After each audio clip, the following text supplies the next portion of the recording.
Hi Earthlings. Oh my gosh, I've got the sun directly in my face, so it's very difficult to see. But firstly, I'd like to say to the people who watch my videos and the people that subscribe, thank you so much. It's welcome.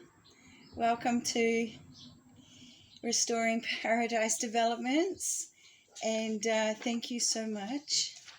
Now, I'm looking for Pandora and everything to do with Pandora, the first earthling woman. And I've gone on a bit of a study, a really cool one.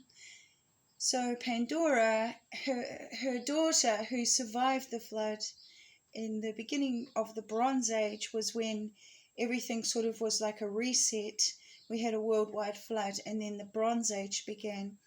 And her daughter was called Pyra, which means flame. So I started to think about these redheads and the red-headed people, because even Adam was called ruddy, as in he was a redhead. King David was known to be a redhead, and of course of the twins Isaac and Esau was known to be a redhead. So I wondered, and there's so many stories about redheads as well, and of course the Thracian people, the race that became the Scythians and became the Vikings and became the Irish and the Scottish, are primarily redheads as well.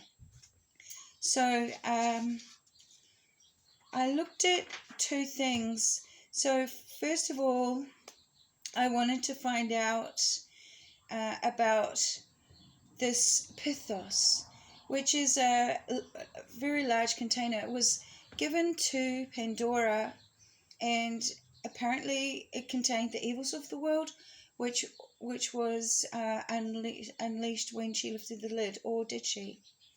Now, in Bronze Age, the pithos is 1 meter 70 centimeters in height. It's 5'6". The contents could weigh about 1 ton, or 2,204.6 pounds. Some are larger, far beyond the handling weight of humans. They are immovable, either partially or fully sunk into the ground.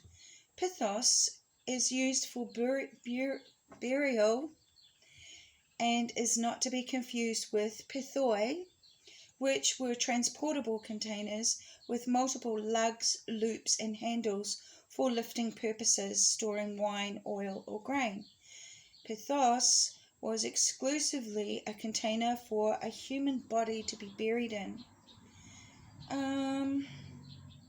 In art, we find paintings which depict Epimetheus as the one opening the jar. So let us just sort of take everything with a grain of salt and kind of think back. Perhaps everything got blamed on the woman when the world became more patriarchal and, a man-made world. So anyway, the pithos, if that was supposed to be the wedding gift of Pandora and Epimetheus, it was actually her coffin. So the jar, the pithos, which is 1 meter 70 centimeters in height, that's taller than me. They're quite thick as well. Like I go like this, but I'm talking, thick like this. Was possibly how the dead were buried before the flood. So basically, he gave her her coffin, or he gave her a coffin which had death in it, something that was dead in it. So I don't know. It's very difficult because I can't find anything pre-flood about Pandora, which is where all the stories would be. Now, after the flood, Deucalion, it is said, is the son of Prometheus. And I'd like to think that he was an earthling that Prometheus made. So I think Prometheus made many, and to call yourself a son of Prometheus is almost like saying I'm a child of God. So I don't think he was legit, like born from the sperm of Prometheus, being that Prometheus is a titan and a creator, but that he was created as well. So Pyrrha was the daughter of Pandora, and Deucalion is the man that she married. Now, it's said that after the flood they survived. Quite a few people survived, and of humans, not just the giants. And after the flood, they it's said that they went to the oracle, but I'm not exactly sure about the legitimacy of anything straight after the flood. So, but the message was to throw the bones of your mother over your shoulders. So,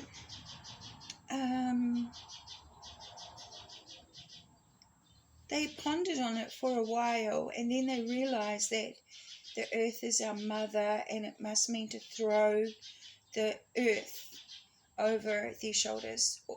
It's so saying. But to throw the earth. Of course, I looked it up because I've done an art diploma, and I kept on thinking I know that we throw clay in pottery. So I looked it up, yes, and throwing is a method of forming pottery vessels on a potter's wheel. Before clay can be thrown, it must first be worked in a process called wedging, which reduces air pockets and creates a uniform texture. The wet clay is then thrown into the center of the wheel so that it remains in contact with the wheel head as the wheel is in motion. And I mean, it's led to so many things like the cosmic wheel, the zodiacal wheel. The wheel is spun at various speeds depending on the needs of the potter shaping the clay. The origin of the word throwing in pottery is THRAWAN, and it means to twist and turn, to rub by twisting and turning. To throw clay means to bend it between your finger joints. The way to gain mastery in throwing clay is to throw with your eyes closed, focusing your attention on the kinetic feel of the positioning of your hands as you judge the thickness and uniformity of the pulling up of the clay. Again, this is kind of like creating a pithos or the pithoi, which was also used, pithoi, yes, as containers for storing wine, oil, or grain. So they say that they threw this clay over their shoulders, and from that people were created.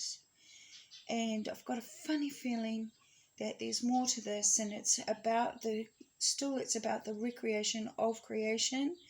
And so the next tangent I went on to was melanin, which is our skin color.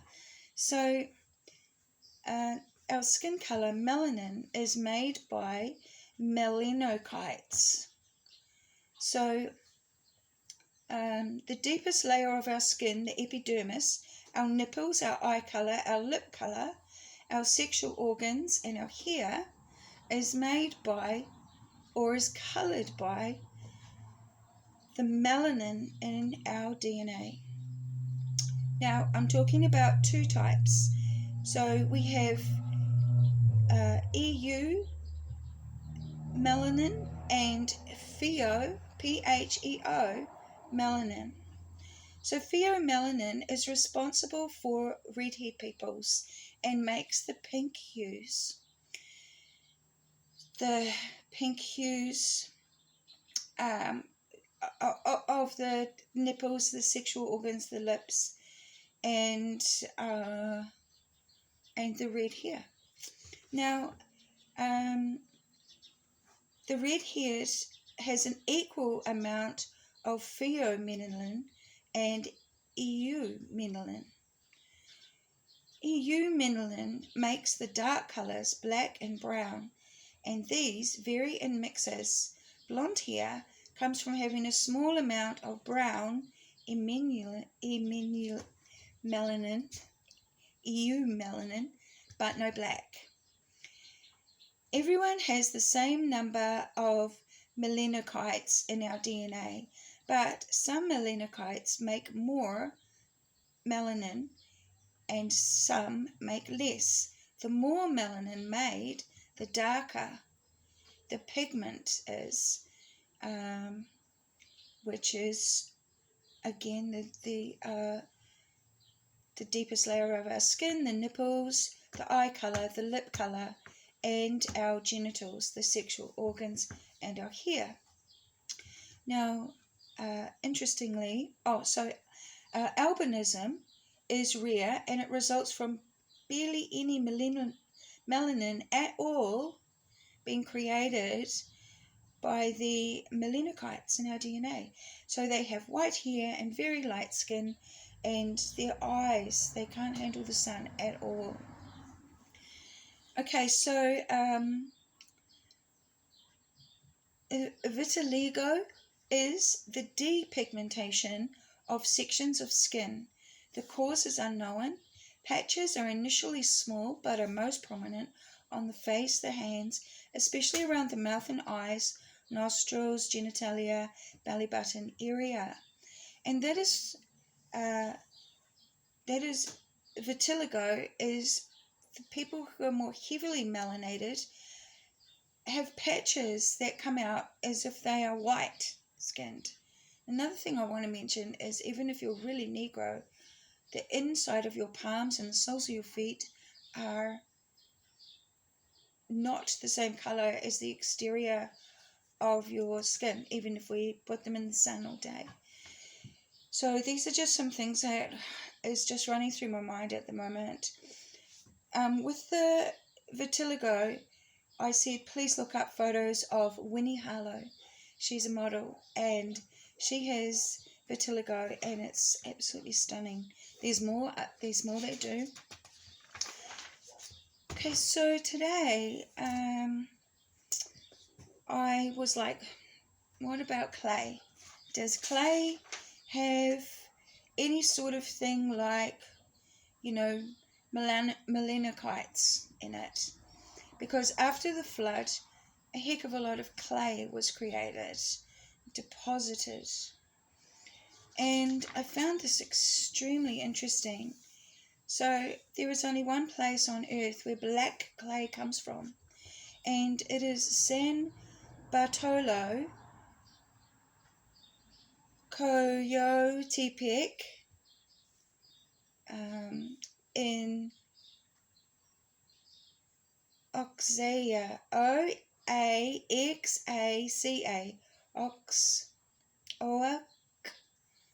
Oaxaca, I don't know how to say these names, I'm so sorry, in Mexico, okay?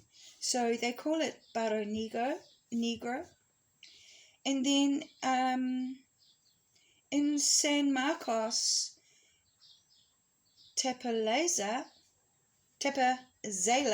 I mean to say, there is a rural Zapotec village outside Oaxaca City, and there's a unique red clay there that handles very high heat and only comes from this area. Now, Mexico's pottery practices date back 3,000 years. That is a really good base timeline of our Bronze Age. At Zompa Oh, this is the words of Annette Sompa-Potter. I knew what I was going to do before I was born. Artisans are made in the womb. Working with clay is part of my being. I dig the clay for my pieces with my own hands. I mix it, shape it, and fire it, all with the power of my ancestral bonds. My heart and my hands work in tandem to harness the magic, M-A-J-I-K, in Oaxacan clay. Oaxacan? Hope I'm getting it correct. Now, kaolin or kaolinite is a white clay with very large deposits in Mexico. Barro Blanco it is called. And in fact, every skin color known to man can be found as a clay color in Mexico. So saying, this is just like so interesting to me. I'll just shut the book.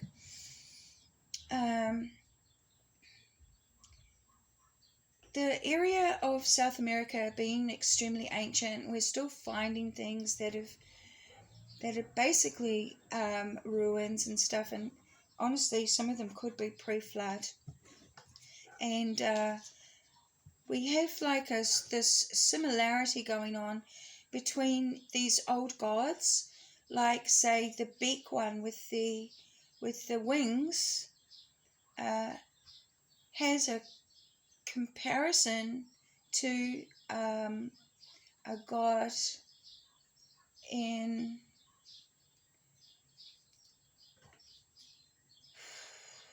I think it's Sumeria and also Mexico. Oh, sorry, not Mexico, I mean to say Egypt. So we've got that guy. And they always carried these little bags, and I always thought they contained seeds, seeds for replanting food like corn and things like this. Now, I know all the legends talk about, like let's say if it's a Greek mythology, they keep it Greek. They're like, oh my, the gods came from here, this is our mountain, and this is where it came from. But someone else will say, no, they came from Crete, and this is their mountain, and all this sort of stuff. And it's kind of hard to kind of find the truth. So I like looking at stones and things like that to look for the truth. So, example, Inanna, she was a goddess, and people weren't sure where her realm was, but it's quite obvious where her realm was. It is in Afghanistan, because that is where the lapis lazuli is found in its natural state, and that was her gem, and her palace and all that stuff was all about the lapis lazuli. So her area where she resided was in that Afghanistan area. Now, moving along, we are earthlings, and we will return to the earth. Our body, at least, becomes a part of the earth. And quite a lot of the things that I find in rocks and even in pictures of mountains and things like that, even when crystals are dug up, and I think about the minerals in our body and the way that everything is formed, I get a feeling that even our realm was made from the body of something.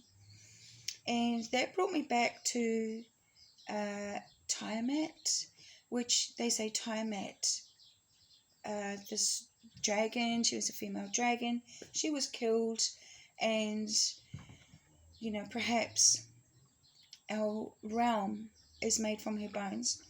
So there's another old one. Oh, also back on the Tiamat. So Tian, it means heaven in Chinese, and Ma'at is in Egypt meaning truth. The feather of Ma'at. Is it a dragon feather? Everyone goes ostrich feather. But perhaps not. Perhaps it was a dragon feather. See, these are the things that we don't know anymore. Osiris knows because he wore one, a feather of Maat. And dragon skeletons perhaps have been found in China by the looks. And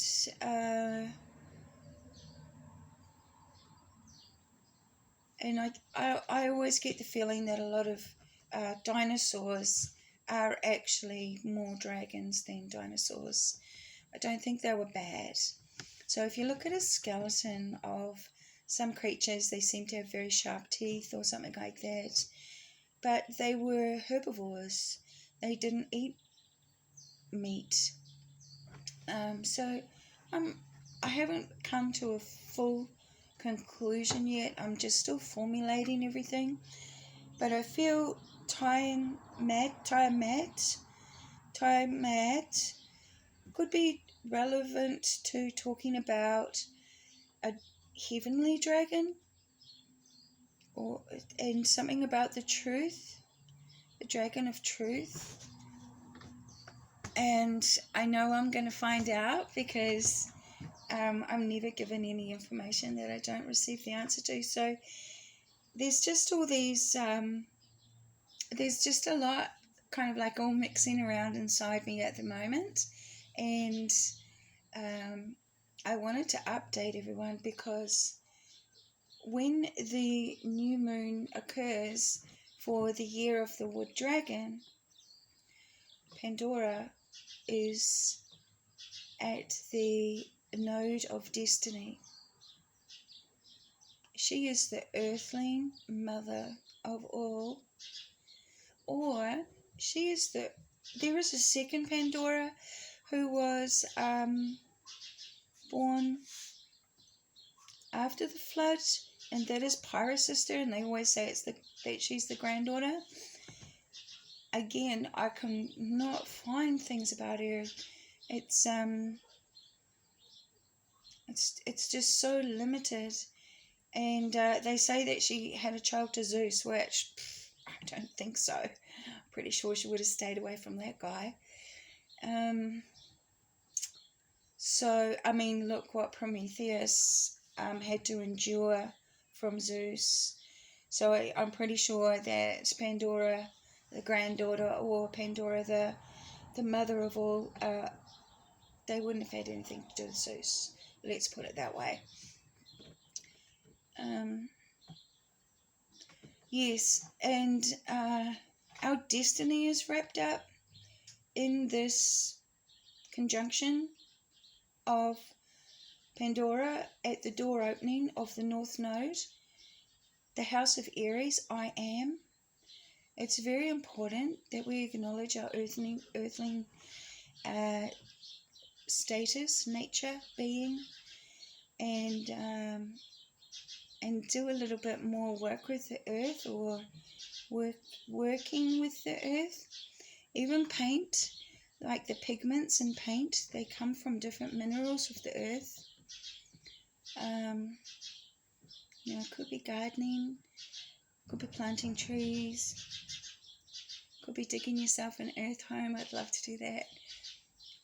Could be just, being out in nature, and you'll find your answer. I've got a few answers too of things that I'm going to do, and it's really different for me, and in my imagination, it's going to turn into an amazing business.